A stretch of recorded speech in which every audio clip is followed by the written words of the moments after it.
Imagine a place where every second pulses with urgency, where the line between chaos and calm is held by dedication and skill. That's the emergency department, yeah. The true front line of medicine. Absolutely. It's an environment that demands, well, pretty much everything from those who work there. Welcome to ED Debrief, where day meets the gurney. I'm your host. Today we're embarking on a really compelling deep dive. Our mission. To unpack some truly vital data, we're talking about the personal toll and the remarkable evolution of training in emergency medicine.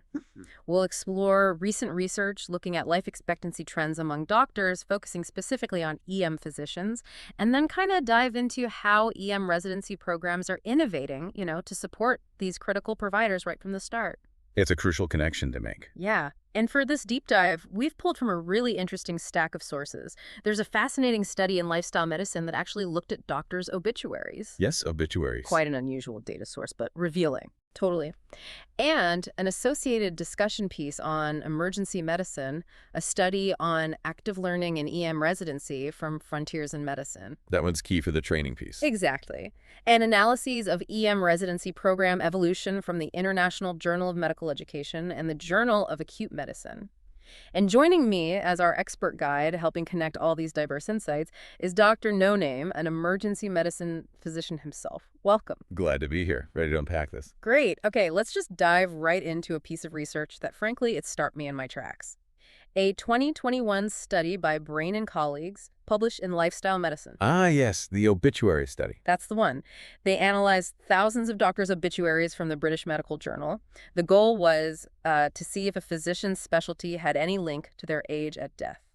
And what they found was quite startling. Startling is the word. A truly significant difference across specialties. Tell us about it. Well, it really is striking. When they looked at the average age at death, the numbers were quite consistent for many specialties. General practitioners averaged 80.3 years. Okay, pretty high. Right. Surgeons were at 79.9, pathologists at 79.8, pretty close. Mm-hmm. But then you get to emergency physicians. Yeah. And their average age at death just plummeted to 58.7 years. 58.7. Wow. Yeah. Followed by anesthetists at 75.5 and radiologists at 75.8. So Yeah. we're talking about a difference of, well, more than 2 decades. Over 20 years shorter life expectancy for EM docs compared to GPs. Exactly. Over 20 years. Yeah. And the study also pointed out that EM physicians had proportionally more accidental deaths. More than 2 decades shorter. Yeah. And more accidental deaths. That's an absolutely shocking statistic. But I know you always bring the nuance. What are the important caveats here? Especially since EM is, well, relatively young as a specialty. That's right. Context is absolutely crucial. Emergency medicine is only about 50 years old in the UK, Yeah. where this data came from. Oh. So, because of that, the sample size for EM physicians in the obituaries was quite small. We're talking just 43 individuals. 43, that's it. That's it. And the researchers themselves acknowledged this limitation. They noted, and I quote, that this small number may censor and falsely reduce this group's age at death. Right. So the number, while incredibly stark, it might be skewed a bit by that small sample. It might be. We have to keep that firmly in mind. However, even with that limitation, the broader picture is still concerning. How so? Well, doctors on average, they tend to live longer than the general UK population, right? That's generally true. Okay.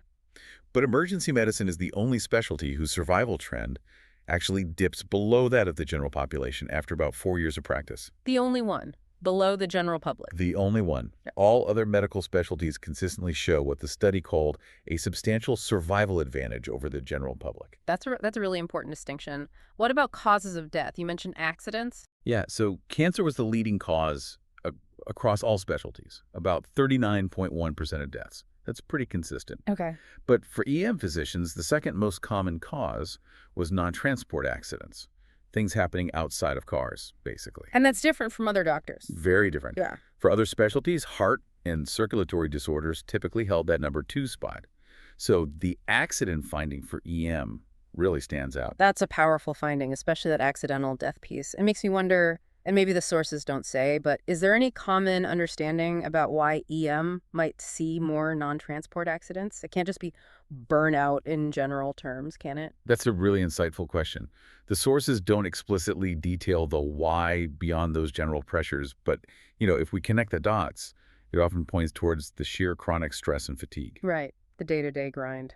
Exactly. Emergency physicians work long shifts, often overnight, under immense pressure. Yeah. That kind of chronic sleep deprivation, the high-stakes environment, it can certainly lead to impaired judgment, maybe slower reaction times, perhaps increased risk-taking outside of work. Ah, okay. So contributing to things like maybe drowsy driving, even if it's not a transport accident or other kinds of mishaps. Precisely. It suggests a level of exhaustion that might just be more pronounced, maybe more pervasive than in some other specialties. Okay, so if this UK data, even with its caveats, points to such a dramatic reality, how does it stack up against what we're seeing maybe in broader physician health studies, say, here in the US? Excellent point. Because while the UK study highlights that, dramatic difference in life expectancy, a 2022 US study gives us some additional critical context. This one was from the American Journal of Preventative Medicine. Okay, US data. And bigger, much bigger. It analyzed nearly 250,000 U.S. physician mortality records. And it confirmed, yes, overall, U.S. physicians do have a much lower death rate than the general population. So that part holds true. That's good. Yeah, it is good news on the surface. However, the study also revealed a really crucial and quite sobering finding about suicide. Oh, The suicide rate for physicians overall was not significantly different from the general public. not lower, even though they live longer overall. Not significantly different. And for female physicians, the rate was actually 1.5 times higher than their non-physician peers. 1.5 times higher for female doctors. Yeah. Now, this particular study didn't break down suicide rates by specialty, but Yeah. it's pretty well understood that the high-stakes, intense environment of the ER is a known driver of burnout and psychological distress. Which are key risk factors for suicide. Exactly. Hmm. So while those direct life expectancy numbers from the UK study have limitations, the broader picture of physician wellness, the unique pressures in EM, they certainly connect. It raises a clear alarm bell for the profession, no question. That life expectancy data, combined with the suicide rates, it's truly unsettling. It really makes you wonder, given these immense pressures we've just talked about, what are training programs doing differently now? Are there innovations happening to support residents right from day one? Yeah, and what's fascinating here, as highlighted by Holy and colleagues, is that emergency medicine, despite being relatively young, is inherently adaptive. It's actually quite forward-thinking. Okay. It's often been an early adopter in medical education. We've seen a really significant shift in graduate medical education, GME, within EM, moving away from those classic, sit and get didactic lectures. The old passive learning model. Exactly, towards much more learner-centered approaches. Oh. This includes integrating a lot more self-directed learning, experiential learning, Hands-on stuff. right, and a rapid adoption of digital tools. Things like social media, blogs, podcasts, meeting modern learners where they are. Interesting. So EM was kind of ahead of the curve. Yeah. In many ways, yes. In fact, EM was one of the first specialties to pilot the ACGME's Milestone Education Program. That's the Accreditation Council for Graduate Medical Education. Right. The milestones, what did that change? It essentially shifted the focus from just logging hours in training to actually demonstrating specific skills and abilities as doctors progress. Competency-based education. Okay. Focusing on skills, not just time served. Precisely. And that approach then became the standard across all specialties. This push for innovation has also been driven by, historical and ongoing physician shortages. Like the projected shortfalls we hear about. Exactly. The AAMC projected a shortfall of tens of thousands of physicians by 2030. EM has responded by significantly increasing training positions. Like in 2017 alone, they added 152 more EM spots, almost all filled. So it's a field actively trying to address the demand while also improving the training itself. That's the picture, yes. Trying to tackle it from both ends. That's a huge strategic shift. To really get a handle on how these educational innovations are playing out on the ground, let's zoom in. There's a powerful example from a residency program in Saudi Arabia discussed in a study by Babker et al. Ah, the KAMC JETA program, yes. Right. They identified that common problem with traditional lectures: passive learning, low engagement, notoriously poor knowledge retention. Residents literally reported nearly zero retention. Yeah, that's a damning quote, isn't it? It really is. Yeah. So how did they tackle this? What did they change? Well, at the King Abdulaziz Medical City in Jeddah, their EM residency program implemented a completely modified educational approach, On the theoretical side, they moved away from big lectures. Okay. They shifted to smaller group discussions, SGDs, and monthly MCQ sessions, Way, multiple choice question tests, way basically. more interactive. Much more. And residents reported hugely increased engagement, much better knowledge retention, and even said it improved their home study because they had to do pre-reading to participate effectively. That makes sense. You come prepared. Exactly. And an interesting side effect was that senior residents started mentoring juniors more within those groups, which enriched the learning for everyone. Nice bonus. Any downsides to that theoretical part? The main challenge they noted was cognitive overload Yeah. and some mental exhaustion. It requires constant attention, unlike passively listening to a lecture. Okay, more demanding mentally. What about the practical side? On the practical side, they introduced monthly simulation sessions, high-fidelity sims, bi-weekly structured oral exam, or SOE prep sessions. Practicing for those tough oral exams. Exactly, where residents practice answering clinical scenarios verbally, just like the real thing, and lots of hands-on workshops. How were those received? Hugely valued. Residents felt they significantly improved not just their clinical practice, but also leadership skills, communication, and overall exam readiness. And they used a hybrid format too. They did, blending physical and online attendance. Residents actually preferred that, finding it balanced the better engagement and social aspects of being in person with the convenience of online access. And those positive results, they really speak for themselves, don't they? Better understanding, study aligning better with clinical work, improved communication. And that 100% pass rate in their final exams compared to the previous year, that's pretty impressive. 100%, that's a massive jump. It absolutely is. The results were incredibly encouraging. But, the change wasn't without its growing pains. Ah, okay. What kind of challenges came up? Well, residents initially showed some resistance. It took anywhere from, say, 4 to 9 weeks for them to fully adapt to this new, more demanding format. Change is hard, even good change. True.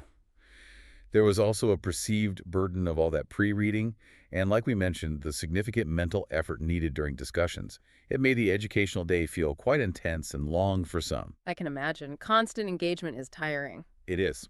But the overall perception was overwhelmingly positive, especially when they considered the long-term retention and the practical skill development. It just highlights that even beneficial change needs an adaptation period. That's fascinating. So these educational shifts, they aren't just isolated experiments in one place, are they?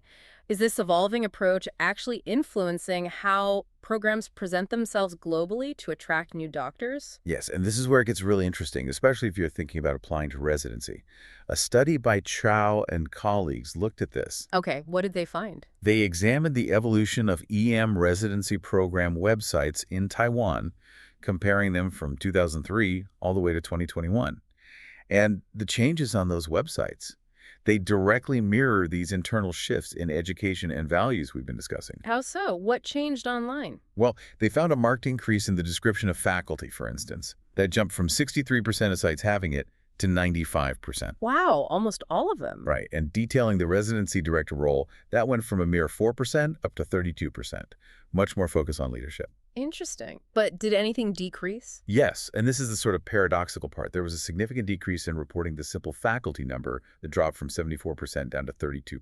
Huh. Let's focus on just the quantity of staff. Exactly. And also a drop in mentioning the feature of elective course options, down from 26% to just 2%. So what does that imply? Less choice. Not necessarily less choice, but perhaps a shift in emphasis. It suggests programs might be moving away from just listing quantitative metrics, how many faculty, how many electives, towards emphasizing qualitative aspects. Like the quality of the people and the core program. Precisely. Showcasing the expertise of specific faculty, the leadership vision of the program director, maybe the more curated, focused core curriculum rather than just listing endless options. It's about conveying the quality and the vision, not just the size or breadth. Because applicants are looking for something different now. It seems so.